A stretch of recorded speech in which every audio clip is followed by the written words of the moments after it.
Morning, everybody. This is Sage Wanderer enjoying a beautiful Oregon sunrise. So, lots of reports coming off the internet of survivors of the hurricanes in Houston being rounded up, taken to FEMA camps, and killed. Also, reports are coming out from first responders, citizens, who said that while they were trying to help people in Houston, they encountered groups of government contractors who were hunting human beings. Do I believe this? Well, you can only believe a portion of what you hear, or none of what you hear and only half of what you see, is the old saying. This is why I believe that this may very well be occurring in Houston. This is a story of my creepy encounter with a killer. So, I spent a lot of time in bars because I was a bar musician. Honestly, I feel more comfortable in bars than I do almost any place else. And there's a bar not far from my home. It's the closest bar to where I live that for a while was a hangout. This bar had a smoking lounge outside, and since I'm a smoker, I spent most of my time out there engaging in conversation, and it was kind of my cheers. Everyone knew my name. So this was about, it would have been in the wintertime sometime, when I had a conversation with a military-looking guy out on the patio. I think we were talking about the military, can't remember the context. He talked about how he was a veteran. I talked about how I'm not a veteran, but my dad was a Marine Corps drill instructor, and I feel like I spent most of my life in boot camp. So I definitely have military training, even though I never served. Probably would have served, but I play the piano so good, why do anything else? So we were having this conversation.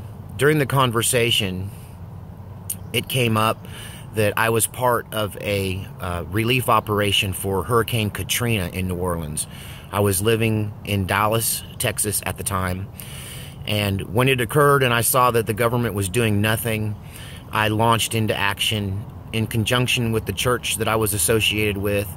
I headed up and led a relief effort that brought 6,000 pounds of water, food, diapers, and gasoline into a church in the heart of the wrecked area from Katrina in New Orleans.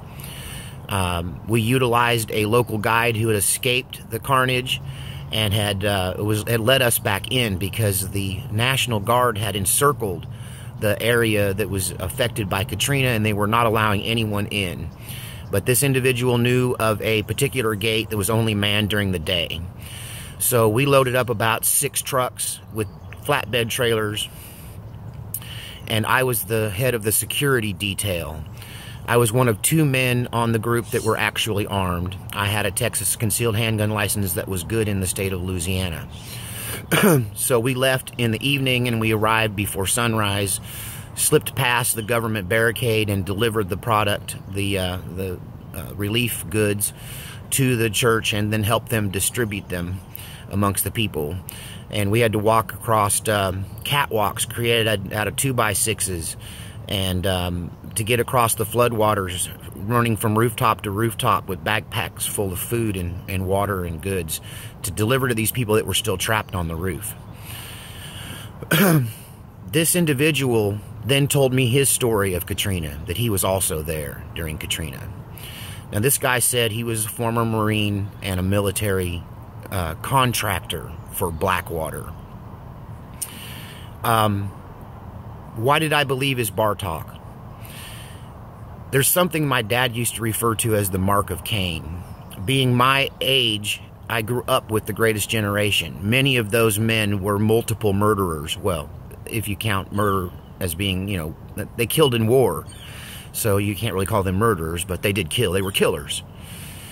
You got to where you could recognize the guy who spent his time in the military peeling potatoes from the guy who spent his time in the military killing Krauts and killing, sorry, that's probably racist, and killing Japanese, killing the enemy.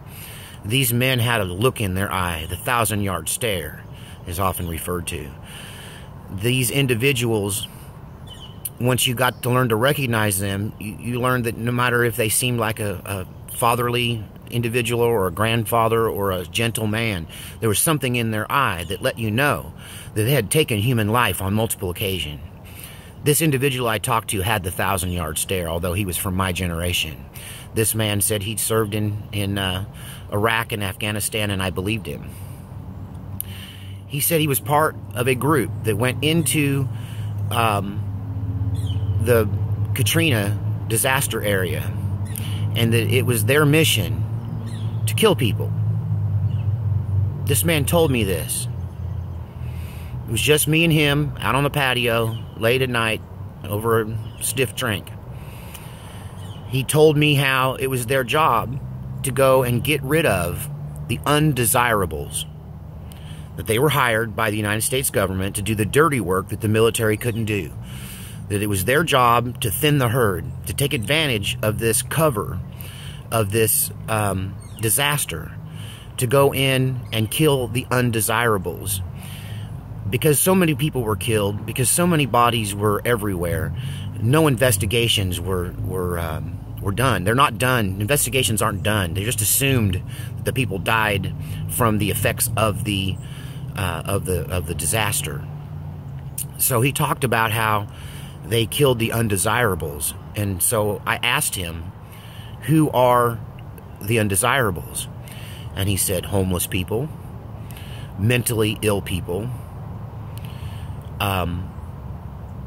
militant people, outspoken anti-government people, that they had a hit list of names, addresses, that they also hit regions where they knew homeless people would be sheltered.